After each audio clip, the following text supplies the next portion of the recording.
I'm comedian Anthony Rodia, and you're watching Italian Sicilians Do It Better podcast.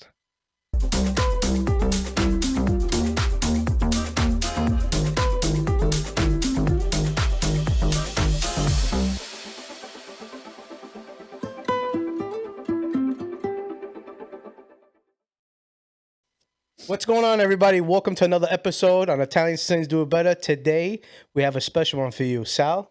We got Long Island in the house. Anthony Rodia, baby. What's going on, Anthony? I can rep Long Island, but I'm originally Westchester. Oh, you're really Westchester? Yeah, Long Island doesn't own me. That's where the 914 came from. Oh, my phone number? Yeah. Like, where's he live? Everybody asked that. They're like, oh, what's 914? I was like, oh, I wanted to switch it up, so I got my cell phone in Westchester. Actually, I go to Sal. I'm like, does he have a burner phone? Or is, No, I haven't even changed my phone number. I still got the same phone number. I have to change it soon. It's getting bad. I'm getting like people that I graduated with in '98 ask me for tickets. I wasn't even friends with them in high school, and they're like, "Yo, I want to come support you." I'm like, all right. They're like, "You have any tickets?" I'm like, "Some level of support." Oh man. So, tell us, like, how did this all start? You know, where did you realize like this is your passion? I mean, I've been like this since I was a kid. My mom's got videos of me like 6, 7 years old imitating my family, but I was in a car business. I was doing fine. I did everything. I was an electrician, cardiac ultrasound tech. Then I went back into the car business. I was doing finance. And I don't know, man. I was watching the Kardashians one night at my cousin's house, I think. And he was like, how the hell are these people famous? Yeah. And I said, they have an audience. If you have an audience, you do whatever you want. You just keep feeding your audience. And I got into a weight loss competition with my cousins, and we started breaking each other's balls back and forth online. And I made a video of with a filter, that Uncle Vinny filter, with the accent. Right. And people started, you know, my sister called me. She was like, yo, you got like 100,000 views. And I had like 1,000 followers. And I was like, on what? And she was like, the video of you breaking your cousin Frankie's balls. And people were shocked because the accent wasn't like embellished. It was like authentic.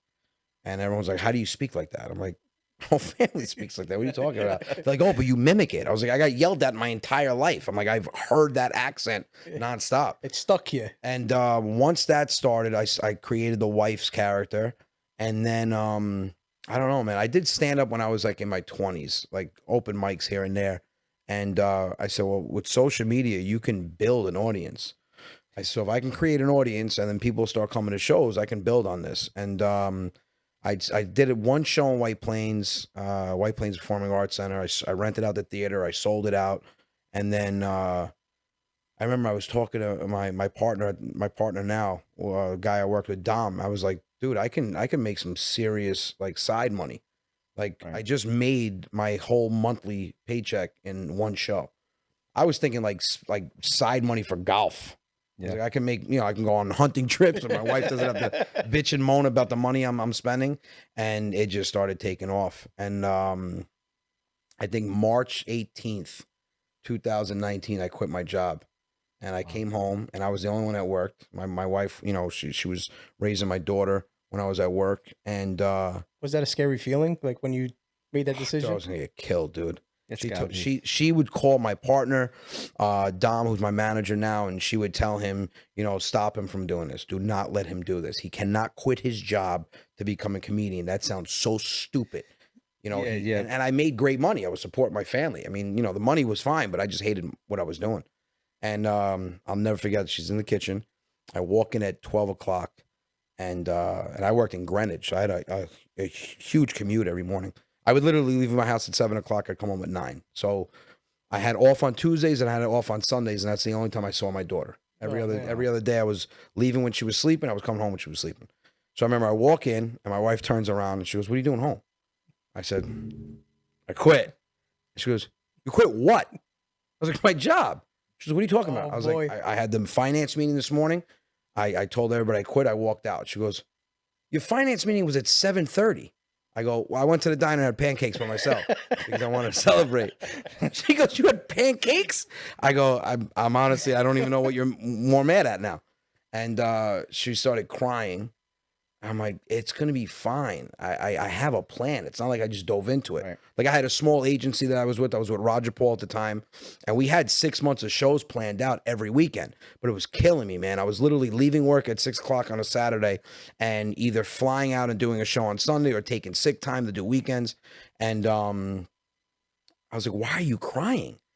And the first words out of her mouth, she was like, "You're not funny enough for this." I was like, "Holy shit."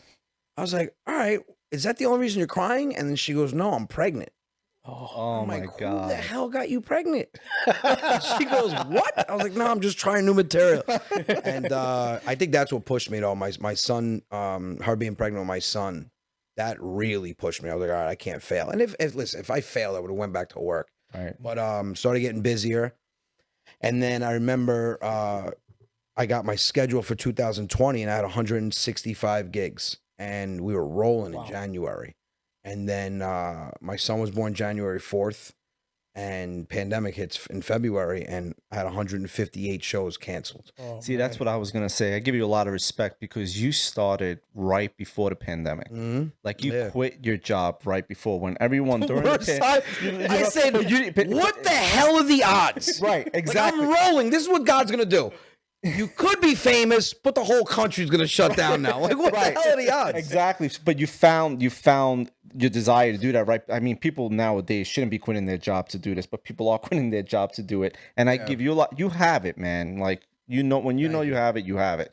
Like when I always speak about comedians and their deliveries, that's what I look at. I always look at deliveries and punchlines. Oh, it's all delivery. People could have a conversation with you and think you're doing a set, but Right. instead you're saying a story. Dude, I'll know, be serious. so it's Sometimes. just like- and I'm like, what the fuck are you laughing at? Right, I'm not making exactly. a joke. I'm telling you, my dog died. Like, why are you laughing? And they're like, oh, it's how you delivered it. I'm like, my dog got hit by There a you car. go. And like, There you yeah, go. but how you said car? I'm like, yeah, I don't know what's wrong with you. My dog died. It's upsetting. But no, it's all delivery, man. But and I mean, some people disagree with this, but I hate the saying, give it 150% and you'll succeed. I hate that saying, or try, and you'll succeed. Yes, you have to have the determination, but you have to have the skill set. Exactly. Like I can try all my life to be a professional basketball player. I don't play. I'm not going basketball. to play professional ball. Right. So you have to have the skill set, the delivery, the talent, the X factor, but you also have to have balls. I mean, I tell everybody, if you want to try something, try it. Like I'd rather have tried it and failed Yeah. than the worst is to live your whole life not knowing if you would have tried it. So yeah, it was right before the pandemic. Pandemic hit. All my shows were canceled. My agent called me. He was like, dude, I don't know if you're gonna work this year. Yeah. And I'm sitting in my basement. I had the TV on. And I remember I don't know if I was on the phone with my cousin or Goomba Johnny. And I said, dude, this is miserable. I said, every channel you turn to, you see the news and then you see like a little death clock. Yeah. And every time someone dies, a death clock goes up. Exactly. I said, so you could watch that or the Tiger King. Yeah. I said, people are going to kill themselves. Yeah. I said, because I've watched the Tiger King. I couldn't watch two episodes. And I said, I'm going to just make videos. And I remember I made 94 videos in a row every night, 7 o'clock for 3 months straight. And I would come up with an idea at noon, post the idea, tell everybody it's getting posted at 7, have no clue. Right. No script, no nothing, and then pressured myself to make a video. And I mean, at one point we were getting, I think, 70,000 followers a week on Facebook. That's awesome. And that year, I went from like 150,000 on Facebook to 700,000, and Instagram blew up. And that's where I got my crowd. And then as soon as the country opened up again, shows were being booked because people felt like, okay, you did this for me during the pandemic. Yeah. I'm going to repay you by, and people still say it. They're like, thank you for what you did for me during the pandemic. You know, I was making people laugh, but I also was escaping my family and going downstairs in the basement, or else I wouldn't have made it. Everyone during the my marriage pandemic would've failed. like literally found an outlet to it. Like I was going through the hardest time at that time, but that's another story. But something you said, somebody was sitting on that couch once and gave me a piece of advice. It says, you know, you don't want to lay in your deathbed regretting all the stuff that you didn't do. No. You want to lay in that being content for everything that you accomplished in life. Right. So you got to go for it. No matter if you don't think you have it, like you said, failing is part of life. You know what I mean? You gotta fail, you get fail, up, and you man. keep going. I mean, listen, I've had shows that are better than others. I had shows that are worse than others. I mean, you know, failing, correcting yourself, learning from mistakes, but regret's the worst thing in the world, man. I don't know. I don't think I ever regretted anything. I mean, I've made mistakes.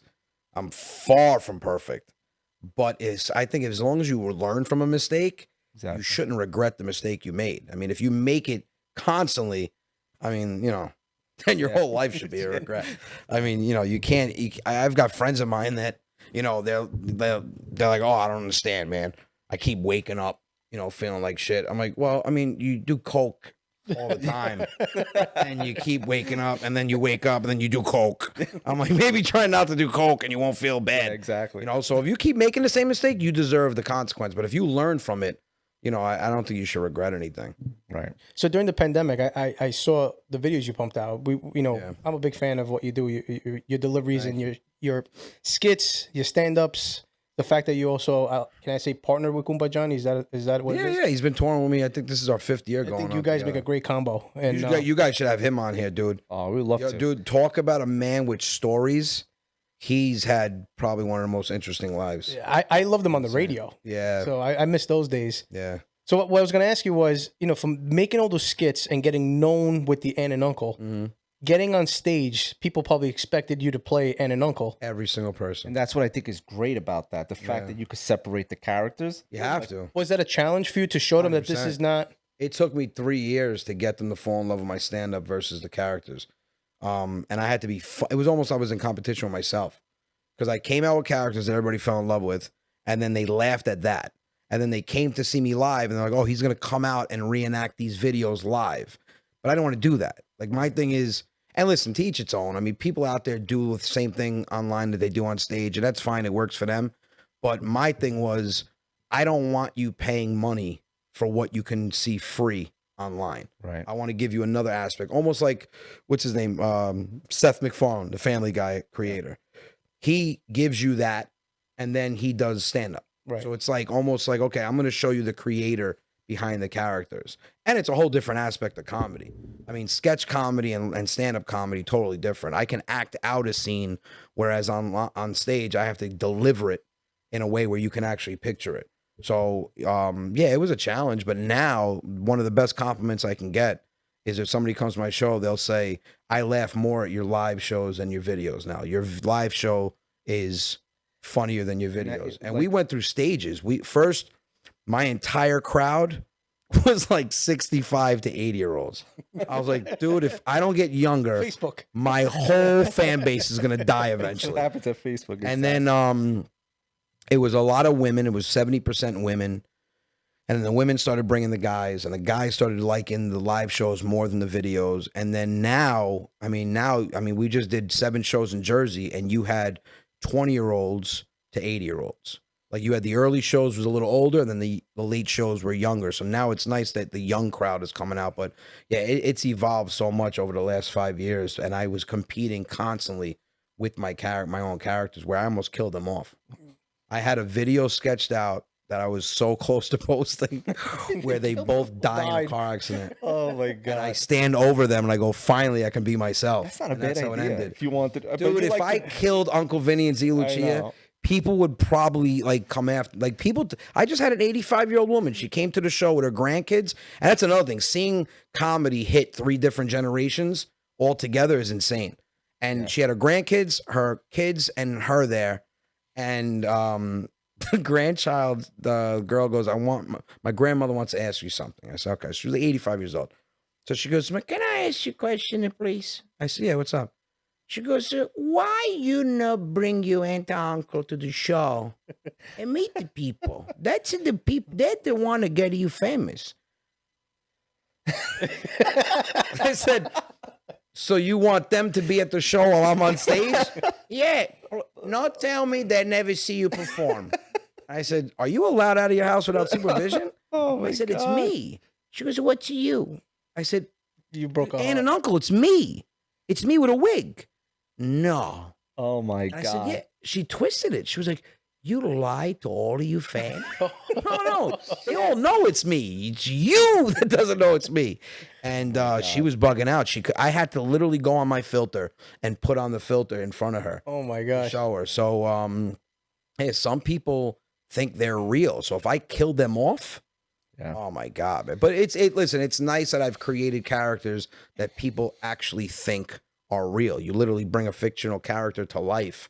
I mean, but watching me do the videos, that's a whole I gotta make a video of me making an actual video, because it's literally me as Uncle Vinny, then me as myself, then me as my dad, then me as Zia Lucia, and it's all different characters. The best is when I do her last, and then I'll jump on the computer to edit, and then I'm sitting down watching the game, and I still have the muumuu on, the house dress, and my daughter comes downstairs in the basement. She's like, "What are you doing?" I was like, "I'm watching the game." She's like, "Take that off." I'm like, "Do you know how comfortable this is right now?"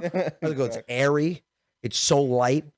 And then there was one time I was doing a video in the car, and I was full-fledged Zia Lucia, and I have Asian neighbors that live up the street, and the dude was looking at my house because we just got the front done, and I'm doing the video, and I look, and he's knocking on my window. I'm like, full wig, glasses, house dress. And I lower the window. I'm like, "What's up?" He goes, "Oh my god!" And I said, "What?" He goes, "Oh, sorry, I want to ask you a question. Bedtime." And he just walks up the street, and my wife was like, "What the hell was that?" I was like, "I don't think he's ever going to talk to us again." She's like, "You answered? You rolled down the window at Zia Lucia?" I was like, "What do you want me to do? Take everything off? Now I'm butt naked in the car?" So it's crazy, man. The characters have been nuts, but I see we have them on wine and everything. It's crazy. I see your dad is a huge influence in your stand up and in your thing. Use the word influence lightly, very lightly. It's a lot of pain when I talk about my father. Yeah, I get it. And my mom, I leave out a lot, but she's I have a character of hers that I'm bringing out, because now she wanted me to leave her out at first. Now she's like, "It's always about your dad." See, so my mom, I didn't know you weren't born here. So my mom came here young too. Okay. So my mom has no accent, and my dad's accent got worse, because when he came here, he spoke to everybody else that came here, and they all just spoke broken English to each other. Yeah. His accent has not improved at all. I mean, it could be worse. My father came to this country. We came to this country. He learned Dominican instead of English, because he went to work with a bunch of Dominicans. Makes sense. You know what I mean? And he full-blown Dominican. Spanish, he knows how to speak. Till this day, I don't even think he knows how to spell my brother's name, and his name is Michael. Dude, that's so that's so common. You know what's funny? My father's name is Michele.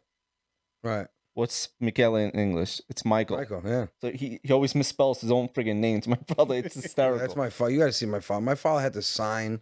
Somebody asked him for an autograph for one of my shows, and I've never seen my father write his name before. I'm like, what is that? What is that? And he literally prints his name. It's print. Yeah. I go, "That's your signature?" He goes, "Yeah, why? You think I should change?" I said, "Yeah, why? You think somebody going to steal my personality?" "No, your identity. And they're not going to steal it from a signature. You just don't want to print your name." But they're all the same, man. It's hilarious. But they, like your father with Dominican, my aunts learned to speak English by watching soap operas. Yeah. That's why they're all dramatic, every single one of them. There's nothing they can say that's not dramatic. Yeah, but yeah, what were you saying? So yeah, he is an influence. There's a lot of I mean, I just see a lot of stuff like when you bring him out with you, it's just like hysterical. A lot of even the stand up that you talk about with your dad is hysterical. But my favorite by far, and I think it's one of your biggest videos that clips that you posted, is when you talk about the in your bedroom. I can't even do the silent fart. Silent fart. Oh yeah. Oh my That's, so that God. clip I was is in from the tears, bro. That clip is from. So I tested that clip out because I have my special coming out in May, and that I wanted to see how the clips would do. Oh my God! When you post a clip, it's about visual, it's about sound, it's about jokes. But yeah, that went pretty. That's got, I think, over 11 million. That I couldn't believe how I common was in that is. tears, man. That was so funny. I couldn't believe how common that is. Dude, women don't make noise when they fart. Exactly. My wife, every time she'll lay one, now I know the sound, but the first time, like we were married for like 3-4 years, and I'm laying in bed and watch TV, and she's passed out, and she farts in her sleep. She might kill me if she sees this, but she farts in her sleep, and I'm laying there, and all you heard was this. And dude, I bugged out. I'm like, what was that? And she wakes up and she goes, "Hey, what's the matter?" I said, "No, did you hear that?" She's like, "What'd it sound like?" I'm like Superman literally just dashed over the house. That's what it sounded like. It was just, oh shit. And she's like, "No." And dude, she must have moved under the blanket and the entire air pocket came up. And I was like, oh my God. And she goes, "Oh, I had pasta fagioli at my mother's house." I said, "That's your excuse?" I was like, "Why don't you say anything?" She was like, I knew it came out, but I didn't think it was going to smell. And dude, my eyes were burning. And now people see me like out and like, "Yo." I'm like, "Hey." All right, I'm glad your wife's farts don't make noise either. How's the sound you made? Mine was sound. I don't know what he was doing. Zoo. I try to do that. Isn't that like an instrument? Right? I think so. What was that? I was trying to do that. I can't even give you credit for being close. I didn't know what story you were talking about. Oh shit! I mean, I've never heard my wife's ass make that noise. I've been wanting to talk to you about this, and I fucked it up. He's like, "Oh, I love when you tell me that your wife's ass goes." Oh my god! So when on stage did you realize by looking at an audience, you're like, holy shit, I did it? When did you ever get that feeling yet, or you still think? Yeah, man, I still bug out. There's times where, like, I'll do a show, and it's the size of the show that has something to do with it. But when I'm not in this area, like, I'll do shows in Connecticut, 2,000 people, and I'm like, 2,000 people came and bought a ticket to see me. But especially when I'm out west, when I'm in Canada. Yeah, I mean, every show is bugged out, and the fact that, like, I tell a lot of people in this business, it's easy to be an internet sensation or go viral on the internet and start doing comedy. People will come see you. Yeah. To have people to continue to come see you every single year and for ticket sales to go up, you've got to keep giving them something when they come. You've got comedians out there and it works for them. They'll do the same set for 3-4 years. I'll keep the classics alive because I'll get yelled at if I don't do like 2 or 3 stories. But for the most part, you'll come see me on Friday night. I might write 30 minutes of new stuff for Saturday night.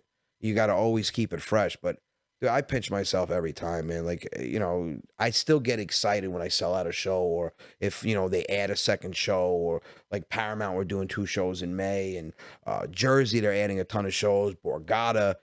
I'm like, I went to the Borgata to watch people. And now I'm performing at the Borgata where, like, when I went to Vegas for the first time, I'm walking around Vegas. They got my billboard outside. My family's taking pictures of, like, my picture on the side of the highway. That's awesome. Yeah, I don't think that'll ever get old because the venues will continue to get bigger, and then my goals will continue to get bigger. But never in a million years that I think I'd be at this level where I can actually support my family doing, comedy. Like, making people laugh. It's what I've always been good at. So to be able to do this as a job is bugged out. You found something you love. Listen, I mean, it's the oldest saying, and one of the oldest sayings. They said, if you do something you love, you'll never work a day in your life. I don't feel like I work. It's work, but I don't feel like I'm working. Like, my wife's came away with me with the kids for 2 weeks touring. We went to North Carolina, South Carolina, on a Wednesday, South Carolina on a Thursday, Friday, Saturday, and Sunday was Florida, in Naples, and then the next weekend was in Port Charlotte. So she saw me do, like, I think 13 shows in 2 weeks. And we got back. She goes, "I don't know how you do this." She's like, "You still suck." Right? She laughs once in a while. She's warming up to it. But she's my toughest critic. But she'll say, "Of course, I have no idea how you do this. You literally get off a plane, do 3 shows, sleep, wake up, do 3 shows, do 2 shows. It's tiring, but I mean, when I could be exhausted, I hit that stage. It's like a switch goes off. Do you write a lot of material, in, or you just? I write every day. You write every single day. I don't ever stop writing. Like, if you look at my phone on the notes, I probably have like 8 hours of material. That sometimes I'll have to remind myself to use it, but I write every single day. What does that adrenaline feel like when you rock a room? When you, like, say a 2,000 people theater, you're done. You just rock the place and you get out of there. It's like, are you sleeping that night? So it's funny you said that because I'm wired after my shows. Yeah. Can't sleep. Imagine. My brain's going 100 miles an hour. To hear a whole room laugh. I mean, and I don't want to make, like, I study comedy. I'm a comedy junkie. So I've been to a lot of stand-up comedy shows. A lot of people have highs and lows. Like, the whole show will go like this. You'll hear laughter, and then you'll hear silence for a little bit. And even the best at it do that. They'll tell a story, and it's kind of, I'm trying to put mini jokes in between so there is no silence. So I try to murder you. I want your face hurting. I want you feeling like you're going to piss your pants in the show. So to get that roar where I kind of feel it on stage, there's nothing like that. Yeah. And then, you know, I mean, I look around and you got people keeled over. Somebody asked me, they said, having an entire audience laugh has to be the best feeling in the world or the best sound in the world. And I said, wrong. I said, the best sound in the world is when I'm doing a show, whether it's 2,000 people in the theater or 300 people in a comedy club, and you hear in the laughter people either punching the back of a seat or slamming the table. Yeah. Because I'm like, you know how much you have to laugh to actually hit something? Like, I've got relatives, like, if you're sitting next to them, they'll just, like, hit you in the chest. Exactly. When I hear tabletops rocking or the back of the seats or people stomping their feet, that's, you know, that's one of the best feelings. But there's no feeling like it. Because think about it. If you're making people laugh, you know, I always loved making people laugh, but when I started doing it professionally and started reading the comments and the emails, I get thousands of emails a month, and I try to read them all. You got people dying. I got fans that have lost loved ones. You got people I had a lady that came to my show. She lost her 18-year-old daughter last year to a car accident. She's like, this is the first time I've laughed. So you understand the power of laughter. I do understand that, because even though the little skits that I do, I'll get those comments, oh, I had such a bad day, you make me laugh all the time. Those are great. So it puts shit into perspective. It really does. Man. It makes you want to keep going. So no, I totally get that. And that's why I get mad when I get, you know, these miserable people that are like, you're not funny. I'm like, no, I'm not funny to you. I don't even... Don't take that away from everyone. I'm not funny to you, and that's fine. Exactly. I don't have to make everyone... I can't even make my wife laugh. I've accepted that. But to say you're not funny, you're basically telling everybody else that they're morons for laughing at something. Yeah. You know, I don't find everybody funny. Jerry Seinfeld, one of the best to ever do it. I will not die laughing at his comedy because I like a little more raw comedy. Right. I like a little more, you know, kind of in your face comedy. But you can't say he's not funny. He's one of the most successful comedians to ever do it. So when people say, oh, that guy's not funny, I'm like, all right, well, guess what? The fact that he made $40 million last year, he is funny. Yeah. You know, so the fact that I know what comedy can do, and, you know, you're making someone laugh, that person's in a good mood. Whatever you're going through, before or after that show, you make them laugh for that hour and a half that they're in those seats, you have those people in a good mood, and you have no idea what people go through, man. It's crazy. No, but listen, I'm not even sitting here to like kiss your ass, but I really don't even know how. You might have stuff coming up. I don't know. But I still don't even know how you're not on Netflix yet. I feel like your power is so like big on stand-up. Yeah. Like I think you're fucking hysterical. Every piece, there's no pausing in your comedy. So I want to get to types of deliveries. You know, there's crowd management. People like to play with the crowd, and that's their whole thing. You don't do that at all, which is harder, no. So I've done it. It's so funny you said that because I just edited a clip that I did crowd work at Governors. I have to. Well, Governors is easy because everyone's like on top of you. But I've got so much material that I can't waste that 15 minutes on a crowd. Now, not saying the people that do crowd work don't have material. I mean, you got Russell Peters, you got Andrew Schultz. He's a crowd work genius. You got Matt Rife. Well, I think Matt's crowd work is better than his actual stand-up. Matt Rife, what made him what he is. Sorry to cut you off. Matt Rife, I just went to his Radio City show. In Radio City, he couldn't do crowd work because it's so far away from you. I think it's 6,000 people. Right. It was huge. So I was very interested to see how he was going to do. Did he make me die laughing? No, but he kept me entertained. Yeah. Like I was entertained the whole night. But his crowd work is... The kid went viral online. I mean, we have the same age in him and I. You know, so I give the kid respect, man. Like to go from where he was, like he couldn't fill a room with 200 people 2 years ago.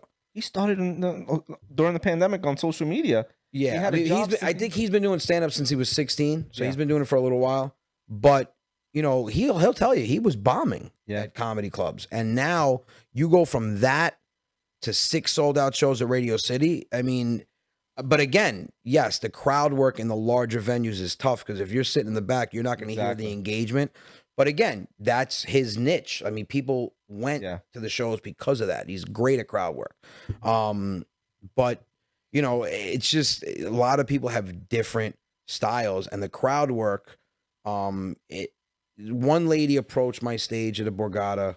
I ripped her apart. I could do crowd work. I'm quick off the top of my head, but I don't know. I decide to just stick with my stories. And you're not the first person to tell us that they'd rather not waste the 15 minutes on someone and just use it on their if material. it happens, it happens. Yeah. But, like I had a 22-year-old at Governor's, and it was her birthday, and I was like, they all had crowns on the whole table, and I was like, and they all had belly shirts, flat bellies. And I was like, that's so cute. I was like, I can't wait till your metabolism stops, and you all have fupas. And I'm like, you have 45-year-olds right now just looking at you guys like, look at these skinny bitches, and I just went off on this girl for her birthday, but I led into a story about me. Right. I'd rather stick with the stories. I enjoy telling a story, but yeah, the whole Netflix thing and stuff. I shot my special, so I didn't want to wait.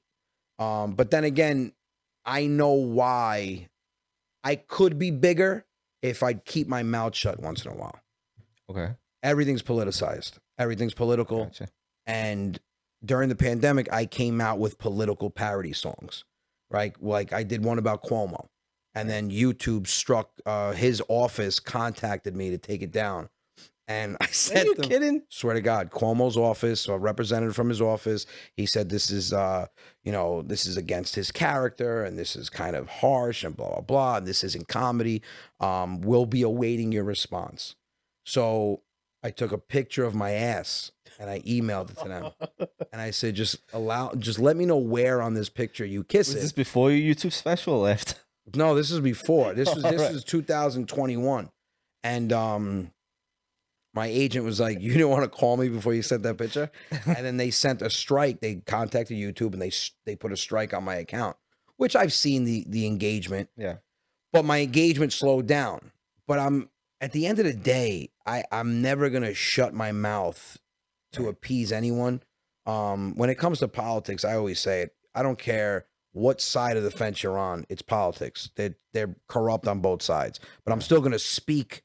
I'm still gonna open my mouth and talk about whatever the hell I want to talk about. Yeah. But maybe if I kept my mouth shut, I'd have a bigger following.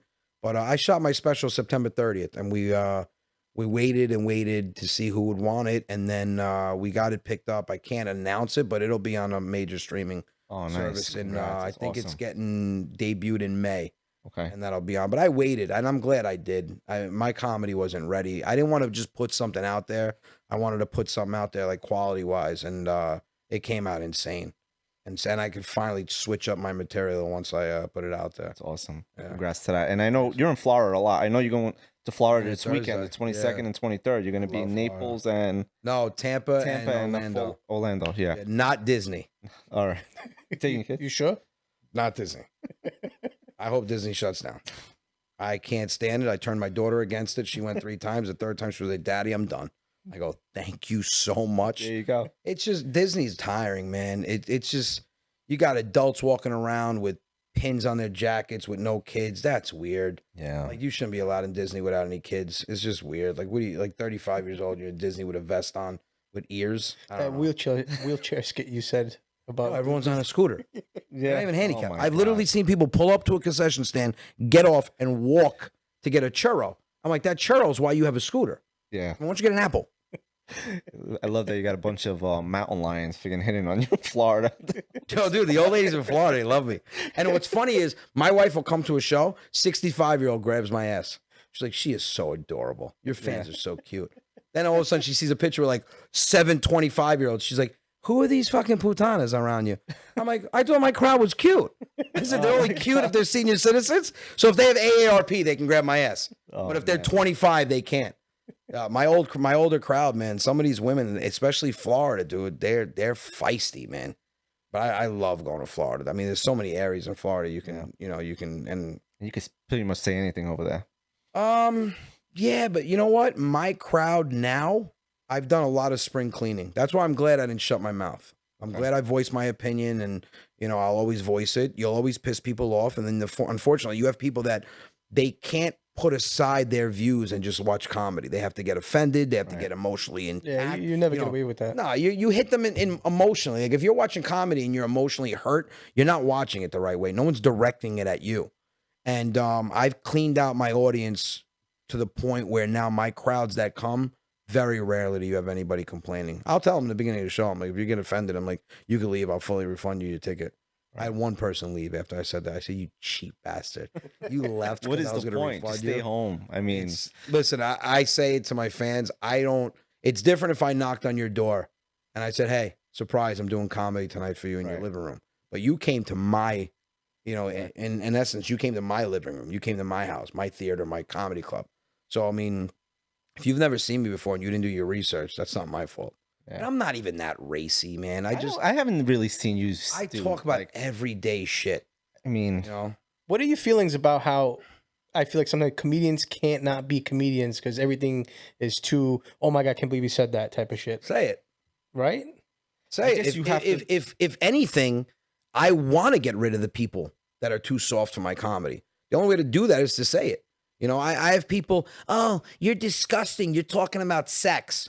Talk about marital sex. I'm married. Yes, we have sex. Like, what are you only banging missionary position with your eyes closed and a fucking blanket over your face? I'm like, people need to lighten up, but I want to get rid of those fans. I don't want those fans coming to my shows. If you're going to come to comedy and complain, stay home. but I also feel like you got to make sure if you're going to say something racy or political, whatever it is, make sure it's funny. Also, you got to make sure it's funny. Don't make it like you're lecturing them. Right, Nobody wants to exactly. come here and lecture. Like, listen, I'll never persuade someone to make a decision or have a certain view.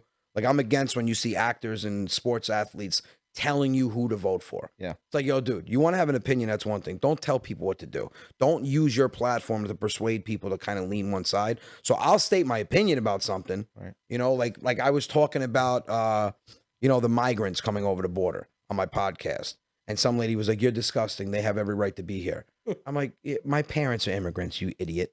Like, I'm all for immigrant. Exactly. Like, immigrants helped build this country. But my parents didn't fucking climb over a river in Texas to get here. They flew into JFK and Alitalia. Like, that was the port of entry they took. I actually remember me when I came in when I was 5 years old. I literally got fingerprinted at the airport, got a social security card and everything. Yeah. Like we did it the right Dude, way. my parents had to get sponsored by family members that were already here. My father, yeah, Yeah, my you had to father get came a year sponsored. before. My father came in 85. He stood here a whole year with my aunt. Mhm. In 86, then me and my sister and my mother came. My brother was the only one born here.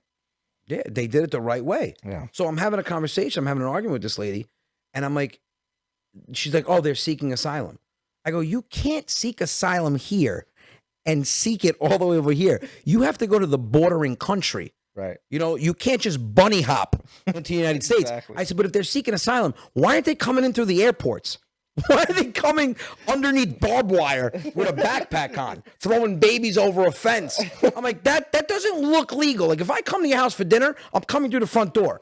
If I'm coming through your window, I'm robbing you. Like, there's a problem. I'm not going to come through your back window and go, "Sal, is dinner ready?" And you're like, "Why'd you come through the window?" "Oh, that's not the right way to come in." Like, people are so stupid, man. But my thing is, this country has gotten to the point where if you and I disagree, we can't have a conversation. Yeah, exactly. And I hate that. I don't want everyone agreeing with me, dude. That you're not going to learn anything that way. Right, If you exactly. just hang out with people that have the same views as you, you're never going to learn anything.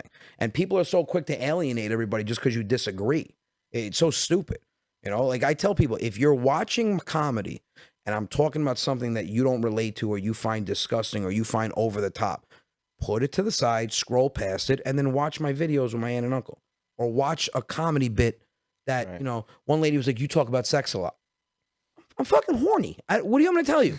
I have high testosterone. I think about sex a lot. I said, but I'm talking about it with my wife. I'm not talking about gangbanging 6 strippers like on the road. Right, I'm like, right. what do you, Exactly. what's offensive about me saying? I think it was a bit where I was talking about how I'm in the shower with my wife and I always thought she was freaky for wanting to have sex in the shower. And then I realized she was just OCD and typical Calabrese, where she didn't want to make the bed again after she already made it. So that's why she wanted it in the shower. She figured, what's the cleanest place in the world in your house? Your shower. So I'm in the shower with her, and normally it's the same routine. I go in first, I wash myself, I stand all the way in the back, where if you've ever had sex with your girl in the shower, you're all the way in the back, you're nowhere near the hot water, you're freezing your ass off, but you're actually accepting hypothermia because you're having sex. So it's like, I'll deal with this for that. And she walks in, and it's the same thing. She turns around, and I do all the work. And I'm fine. I'm a performer. I'm fine with doing all the work. But there was one time where she started like almost twerking. And I'm like, I'm sitting, I'm going, I went cross-eyed. I'm like, what is going on? I'm like, what's gotten into her? I looked over. She was cleaning one of the tiles. She had a bottle of Fabuloso a bottle of Fabuloso, and she's spraying the tile, and she's cleaning the water stain, and I didn't say a damn thing. I let her do it. And then afterwards, I was like, yo, I saw you cleaning the tile. She's like, I'm so sorry. I was like, no, you don't have to apologize. Next time, I'll spray, you wipe. But whatever turns you on, I'll put water stains on those tiles. And that's what turned the lady off. She was like, that's disgusting, you sharing something intimate with you and you. I said, what's intimate about having sex while you clean tiles? I go, it's not. I didn't share the birth of my daughter. I don't understand. And people, dude, I'm convinced people get offended over everything. They wake up in the morning with a clipboard and they're like, what can I bitch and moan about? And how can I? Let me go to a comedy club and just oh complain. My God, it's so miserable. Speaking of comedy clubs, and what is there a favorite spot that you like to perform in?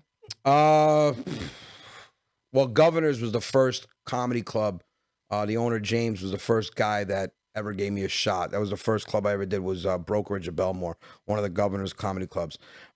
Favorite place to perform, obviously that, because it holds like a sentimental spot to me. But Paramount in Huntington is amazing. It's a nice place. Yeah, it's amazing theater. The Wilbur in Boston, Toronto.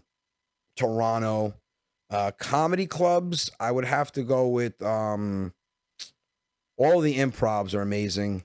There's a small comedy club in Rhode Island, Comedy Connection, and the energy in that room is absolutely insane. There's a lot of Italians out there also. Yeah, but my crowds now are mixed, man. That's why like they used to call me the king of off the boat comedy, and I told them to stop doing that because I don't want anyone thinking that you have to be off the boat or Italian. Keep it to one level. Yeah. I feel like that's why I respect your comedy a lot, because you really changed it up. Like you went from your character, and now, like for example, the last skit that I saw you do with the mountain lion and losing friends because of politics, and all that, you literally just changed it all the way. Yeah, and I'll never lose my Italian, my Italian culture, like the Italian stories. I still incorporate that. I'll never do a show without talking about my dad or my aunts or my uncles or my mom. But I don't want it to be just that. Exactly. Like you've got some comedians that, hey, listen, it works for them and that's what they do. Right. But I feel like if you just do Italian comedy, you're going to bottleneck yourself to only appeal to Italians, and then other nationalities or other races, they won't come see you because they feel like some guys incorporate Italian into their act. Right. So now it's like, well, you have Italians that don't speak Italian. So if they come to your show and you're speaking Italian and they don't catch it, they're not coming back. So I want all types of people at my show. And now it's kind of opened up where, I get all different nationalities. I get white, black, Hispanic, Argentinian, and they all relate to the same humor. So you don't have to be Italian. Those comedians that do just Italian, I feel like it gets to a point, though, what else could you talk about? You bottleneck yourself. And then you end up putting yourself into a dead end. Because how many stories are you going to really be able, how long is your career going to be where it's just Italian? And then you're going to have to repeat yourself, and then you're going to have to tell stories that are similar to the other story with maybe a different punchline. Well, I'd rather talk about everything. Let's say as a fan, that was me with someone, and we went to a second show. I'm like, he said that in the first one. Yeah. So to me, it's like I see that happening, and what you're doing is very smart because you just leave it open to anything. I don't want just an Italian fan base. Absolutely. Obviously, Italian fan base is the fan base that built me up. I'm never going to ever disown them or, kind of like do away with it. But I don't want, there's more to talk about than just being Italian. I love being Italian, but there's more to talk about. And Italians aren't the best fans sometimes. Oh, absolutely not. Dude, there's like, I went on the Growing Up Italians podcast, and I can't stand when someone's like, you're not Italian, you're American Italian, or you're Italian American. I'm like, okay, that's the same. But I still have Italian blood. Right. They're like, no, you don't. You have American blood. I have American blood. What am I, Cherokee? Like, how do you have American blood? Right. So I said to one guy, he's arguing me back and forth. I said, let me ask you a question. I said, your parents are Italian? Yeah. They were born in Italy. God bless. Congratulations. And you live in Italy? Yeah. Okay. If your parents had sex tonight and your mother got pregnant and they moved to Japan and they had the kid in Japan, is that kid fucking Japanese? And he goes, no, it's different. How's it different? Both my parents were born in Italy, and I was born in America. Yeah. From the vagina of an Italian mother. Yeah. So am I not Italian? I'm like, why crush someone for having the pride? And don't get me wrong, there's some Italians out there that I would love to disown. That whole, you know. That's what I was gonna say. It's the stereotype that gets stereotype, people. yeah. Yes, Absolutely. yeah. You have people out there, and again, to each its own. But like Sopranos, my father didn't enjoy watching Sopranos because he felt like it was not an accurate description of an Italian mafia. Like he watches Gomorrah because I mean, they're sick there's a little difference. Huge difference from that in Sopranos. Exactly. So my father didn't like. I enjoyed it because it's an entertaining show. I can take myself, my culture out of it and just watch it for the show. Exactly. But yes, it's the stereotype. It's the fourth generation Italian. I think if you're a first generation, second generation, you have enough culture in your family to kind of know the authenticity of being Italian. But that doesn't say that if you're third, fourth generation, you can't be proud. Like if your idea of being Italian is putting on a Sergio Tacchini jumpsuit and having a horn on your neck and slicking your hair back and wearing sunglasses with Reebok Classics with the strap, go ahead. Wear the fucking outfit. I don't care. At least you're proud of being Italian. Right. So I can't stomach people that kind of knock it. It's like, and the guy had no answer, by the way. Yeah. I said, so then he's not Japanese, but he was born in Japan. Isn't that what you're saying about me? You know, I feel like that all opened up, like you said, after The Sopranos. A lot of people were like, "Oh, this guy's not Italian," because they really put in that stereotype. I love The Sopranos. Sopranos is one of the best shows. There wasn't an episode that you didn't hear Tony Soprano say "gabagool." He said it in every single episode. Right. But it created a stereotype. But that's what people don't understand. It's just a show. And the Jersey Shore didn't help either. Absolutely not. Jersey Shore didn't help. Yeah, everyone's like, they're not really Italian. Well, no, most of them are not even Italian. Yeah. Yes, exactly. I'm like, but that's a Jersey Italian. That's why it's called Jersey Shore. Best part is they had the big Italian flag on the house. Remember that? Right. In the garage. Yeah, but yeah, it's the stereotypes. But yeah, listen, we all know that you don't pronounce a gabagool. We all know that there's no G in cannoli. Right. I mean, mozzarella is not mutz. But again, wouldn't you rather them have that Italian pride than for the Italian? I admit that if you go to Canada, for instance, they have more of an old school culture when it comes to Italians than we do. A lot more of them speak Italian. A lot more of them are cultured with it. It's more authentic. However, it's dying out if you don't continue it. Like, that's why I love telling the old school stories and having my characters. It kind of keeps it alive, So if you don't have that pride, it's going to die out. Would you rather it die out and only count, would you rather start calling ourselves American and just forget about our Italian heritage and culture? I mean, it's still in our blood. Yeah. Anybody wants to fact check me, you could have a conversation with my father. He'll mess up 16 out of fucking 17 words in a sentence. That's not American. I mean, the guy says ham on rye when he had an MRI. That's not American. I got my ass kicked. I was like, no, just toast the bread and put mustard on it. He goes, for what? The ham on rye.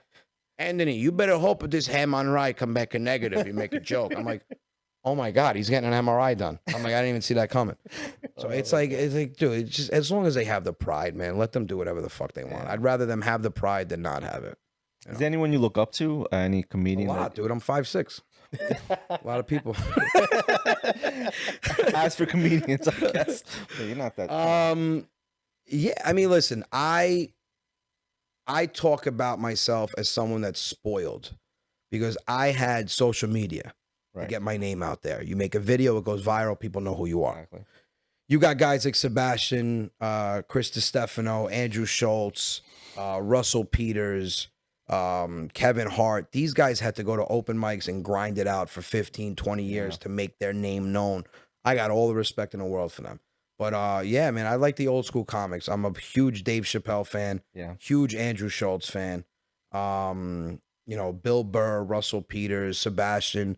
Although Sebastian kind of changed. He's not like, you watch his first two specials and his last one, it didn't hit as hard. Yeah, the last it one wasn't as relatable. Like, I want to be able to, I want to relate to what you're saying.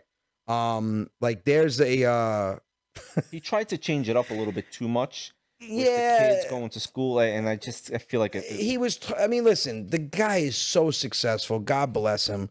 But yeah, he's definitely changed it up. But I have, I grew up on the old school guys. Robin Williams was one of my favorites. Absolutely.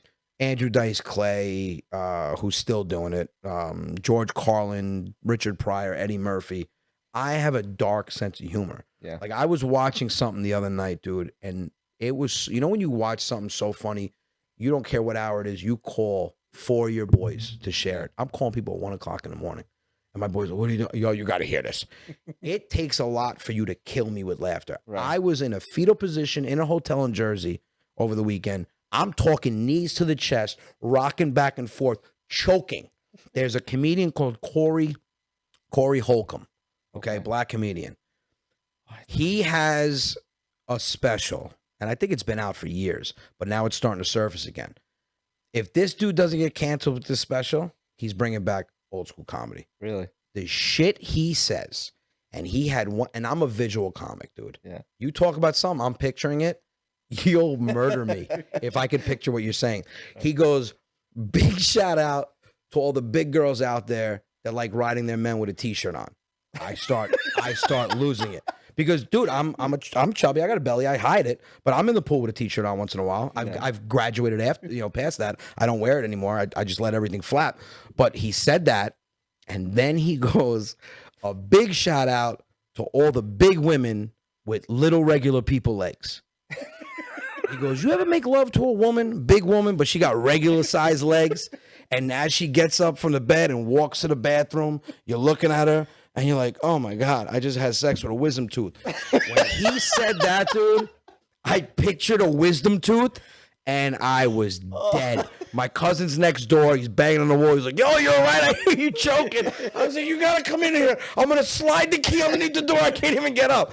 I couldn't because, dude, I kept picturing a wisdom tooth, big on the top with the two prongs. I lost it. So humor like that, like Dave Chappelle, doesn't give a shit about what he says. Those are the comedians that I have respect for, and the ones that obviously grinded it out. But you got some young comedians now that are killing it. Like you had Eric D'Alessandro on here. Yeah. I haven't seen him perform yet, but I hear he's good. He's very talented. His videos get me. I mean, I should put more of my freestyling, like my rap skills, because I can just make up a song. His shit is off the hook, man. His skill set. You got Kevin Herrera. I've seen him very close with Kevin. How's he doing, Kevin? I never saw him. I mean, Kevin Herrera started on social media, like messing around with his wife. Yeah. And then now he's doing like. So I introduced him to my agent. So now he's with the same agency. Kevin's doing good, man. Really good. I went to go see him at the Paramount. Kevin's a funny dude. That's but awesome. raw. I love to see that. I love to see people that started during the pandemic, pretty much when I started. Now they're freaking rocking it. Kevin's doing really well. It's Kevin's awesome. a raw comic. Kevin's not going to censor himself. Kevin's doing good. You have Kevin. You have Eric D'Alessandro. You have a lot of people that started on the internet doing videos and then carried it. You got Nikki Smiggs that did the same thing. Yeah. I'm close with Nikki. It's not easy. See, I consider myself a comedian that learned how to do videos. Right. Some of these people are people that do videos that then wanted to be a comedian. I've seen some of that. I've seen this one guy. He's out in Canada. Sometimes it doesn't translate on stage. But it's funny. I saw this guy in Canada. I forget his name. Heavyset guy. And he was doing skits. And then I saw him do stand-up. I'm like, But then he actually made me laugh. I'm like, holy shit, he's actually funnier than his skits. Yeah. It's like not easy. Find their And ways. it's kind of discouraging a little bit. It's misleading because you'll do a video online and you'll have, let's say, 50,000 fans. And you'll get 100,000 views on a video, and you'll get 200 comments. Yeah, and you keep doing that, and you're like, dude, I should do stand up. I'm making people laugh. I got 200 comments, people laughing. Right. If you look at the numbers, 200 people out of 100,000 thought you were that funny where they would comment. Right. That's not a good ratio. Yeah. You know what I'm saying? And then you have to also see if your followers are going up. Yeah. If you're not exploding, then I was stuck at one point. And then I changed it up and I started putting my stand-up out there. Yeah. Because now I'm like, okay, I'm giving you the videos, but I'm also letting you know I can do stand-up. And then it gives people kind of a different taste. You have people that don't like my videos. They think the whole filter is weird. Right. But one person said it best to me was, a lot of people will think they could be a comedian. But you have to learn not only to do skits and be funny, you got to make a 2-minute skit into a 1-hour show. Yeah, in some sense, you have to take what you're doing in front of nobody, and present it in front of a crowd and make them. You don't have props for the most part. I mean, I don't do props. You can't edit. You cannot edit. There's no 1 take, 2 takes, 3 takes.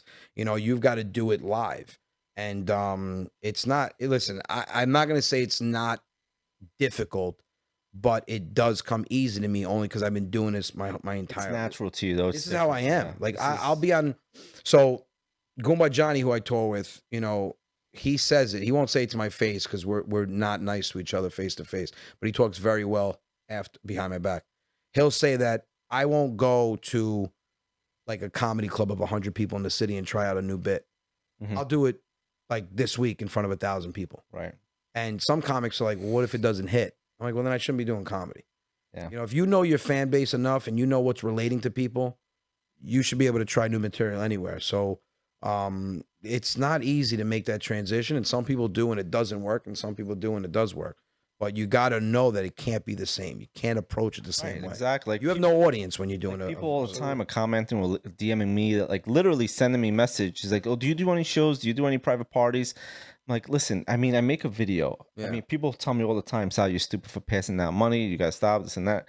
I'm like, can I do stand-up comedy? First of all, I don't know. I don't know if I have that delivery. But you know what?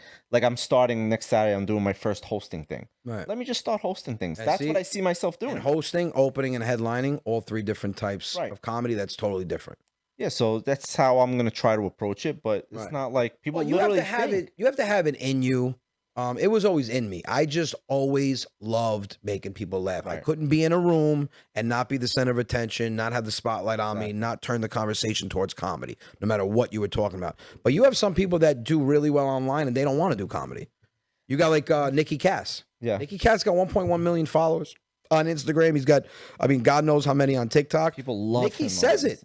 He's like, I don't want to do stand-up. I don't want to do acting. I like creating content. Speaking of acting, would you ever pursue acting? Yeah. I've done a couple of auditions. Okay. I had one where it was for a really popular show coming out, and the casting director got back to my agent, and they were like, dude, we absolutely loved him. He rocked it. It was a serious role. It wasn't even comedy, which I wanted. And he goes, but he's got to be taller. I go, the one thing I can't fix? I mean, thanks a lot, dude. Thanks for giving me a complex. Jesus. You know, I called up my father. I go, you're a piece of shit. You know that? I was like, you couldn't either have sex with a taller woman or mommy couldn't at least cheat on you with something like a basketball player. But yeah, no, I've auditioned. Acting is definitely where I want to go to, but I would never stop doing comedy. Okay. Like my cousin made me laugh. Yesterday, we're in Jersey coming back, and we played the lotto. The lotto's like $870 million right now. And he's like, yo, if you hit that, it's it. You're done. I go, done what? And he goes, done doing comedy. I go, no. Dude, I love doing this. I love it. Like, why would I stop? So, yeah, acting is definitely like, it's like Kevin Hart. Kevin Hart's not going to stop doing comedy, and the guy could if he wanted to, but the guy's just he's a grinder, man. My favorite Kevin Hart skit is the gun compartment. That I can watch 1,000 times. He's got some good bits, man. The raccoon. Yeah, the raccoon outside when he sends his kid out to get garbage, throw out the garbage. Kevin's funny as hell, man. And I mean, listen, he's up there with people I want to meet. But yeah, I would never stop. But yeah, definitely acting is definitely where I want to get to. Well, get into, and then we'll see where it goes from there. Yeah. Anthony, I want to rewind real quick before we wrap this up. You said you were younger when you did stand-up. Yeah. Was your father, you know, because I know how immigrant parents could think. If you don't work with a hammer in one hand and a scrape in the other, it's not really working. Yeah. Was he supportive? Did he understand what you wanted to pursue? Oh, see? So I did stand up as a joke at first. I was at a family barbecue and I was making everybody laugh. And my cousin was like, I wonder if you can make strangers laugh. And I remember there was an open mic at New York City Comedy Club. And that night we took like 7 of my cousins. We went there. Oh, you just showed up? Just showed up. Showed up and did 10. So I didn't know they hit you with the light, right? So 6 minutes, the light's going like this. And I'm like, the fuck is this? Guys, he had a horrible bulb at a comedy club. This is distracting. I just kept going. And I had the place fucking dying. Oh my God. That's Finally, sick. the guy turns off the mic. I'm like, testing. He goes, dude, get off the stage. And I'm like, all right, that's my time. And I did like 12 minutes. And he's like, what the fuck? I'm like, dude, I don't know what that means. This is my first time doing comedy. He goes, how old are you? What? 22? Oh, that's awesome. And he goes, what? And I remember when I got on stage, I was like 4 years late. I didn't know how to like open. So I got on, I grabbed the mic, I went, what's that? And everyone was like, I was like, oh, that didn't work. And I just flowed into it. But my father, when I told him I was quitting my job, my father gives you double-sided advice. He'll give you advice to do it and advice not to do it, so he can't be blamed if it doesn't work. So he goes, you know, my father, old school Italian guy. You know, me being a doctor wouldn't have impressed him. Me getting into local 3 electrical union, he would have been the fucking happiest guy in the world. My son in the union, he got a benefit, insurance, that's it. He make a nice pension. That's all they care about.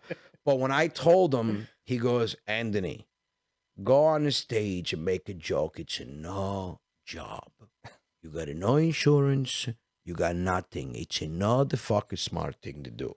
But if you do and you love, try. I go, what the fuck does that mean? You just told me why I shouldn't do it, but they told me to try it. He goes, because if something happened wrong, you cannot blame your father. So don't do it because it's a stupid idea, but try. Get it out of your system. That's how he gave me advice. And I did it, and now he tells everybody, he goes, I told him he got to do. He's a very talent. I told him, if you don't do this, you're going to regret this for the rest of your life. No, you didn't. You told me 2 fucking pieces of advice. He's taking credit. He takes all the credit. He told a fan, if I die, my sons have got no more material. I said, I've got memories. I've got memories. You don't have to be alive for me to do this, Pop. He goes, you want your father die. That's not what I said. You said if you die, I have nothing to talk about on stage. And he's mad now because I've literally taken it where it used to be half my set. Now it's like 15, 20 minutes. Yeah. Because I talk about everything. I talk about current events, talk about family and kids and stuff like that. Oh, so now he thinks you're fading him out. Yeah, he goes, no, so he didn't know how to say fade out. And I know for a fact he wanted to. He goes, you try to drift your father away. I go, what? What are you, a piece of wood in a river? He goes, you try to drift me away. Last time it was a lot more stuff about me. Now you kind of commence me. You mean condense? I mean, I commence you? So yeah, he's a character, man. But no, both my parents, for the most part, they were supportive. My mom said, just know that if you try it, realize ahead of time or realize, quickly if it's not working, so you can go back to work and you don't fall. Because a lot of people fall into that trap where they do not want to call it quits. Yeah. If you try something in life, try it. But be smart enough to know I'm not getting the results I want. So either do it and work, or kind of put it on the back burner. Right. Yeah, they were pretty supportive for the most part. Yeah. My last question to you: Is it sauce or is it gravy? That shouldn't even be a fucking question. Gravy goes on turkey and mashed potatoes. All right, we ask everyone that sits on that couch. It's Sunday sauce, and I know. Oh, once you put meat in it, it becomes gravy. No. That's like telling me once I put my feet in sneakers, they become boots. It's sauce. If you look in the grocery store, there is nothing that says gravy on a can of tomatoes. It's always sauce. If my father was here, he'd break all these lights for you even asking that question. We had one person say gravy. One person. Listen, I think it's Americanized. Yeah. I think it's a Jersey and Philly thing because I have family in Philly that they call it Sunday gravy. Yeah. Sopranos called it gravy. But my opinion overall, if it's homemade and it's not out of a jar that says ragu or prego, right, and it tastes good, you can call it fucking soup. I don't care. I'm putting bread in it ahead of time, and I'm eating 2 bowls. There you go. As long as it's homemade, but it's definitely. Listen, you were born in Italy. Yeah. There's no word in the Italian language that means gravy. Sugo, sugo, ragu. Exactly. There would be a word if it was gravy. Yeah, my mother called it ragu all the time. Yeah, my father called it sugo. Sugo, ragu. Yeah. So I said, but Dad, they say that when you put meat in it, it becomes gravy. He goes, you put meat in it, it's a fucking sauce with meat. I'm like, all right, calm down. Calm down. They're not criticizing your sauce. Yeah, it's definitely Anthony, sauce. We want to thank you for coming. Oh, my pleasure, dude. It was an honor having you here. I'm living with my in-laws for 11 months because we're renovating my house. So thank you for getting me out. You're welcome to stay. You want another hour? I might sleep on that couch. You guys could just put the camera on me and just watch me snore for 6 hours. But, there's people that are into that. But Sal has something for you. Oh, we got something from friends of mine, Spiga Bakery out in Belmore. Oh, Spiga's amazing. Belmore and Long Island. Thank you. No, this goes good with my triglycerides and my high cholesterol. Thank you. What is this? St. Joseph's tomorrow. Even though this is not going to air tomorrow. You didn't get me anus. I mean, you want to eat it right now? Open it up. I love calling it that. My mother-in-law hates it. We got a little anus. And we're going to taste a little anus. Well, thank you. You got it. But we got some bread for him too. Right? Huh? We got some other stuff for you. I'll show you what we got. That's great. I haven't had a carb in 3 weeks, and you guys gave me a box and bread. That's awesome. You got 2 kids. Yeah. I'm gonna go home swollen. Have a good night, everybody. Good night.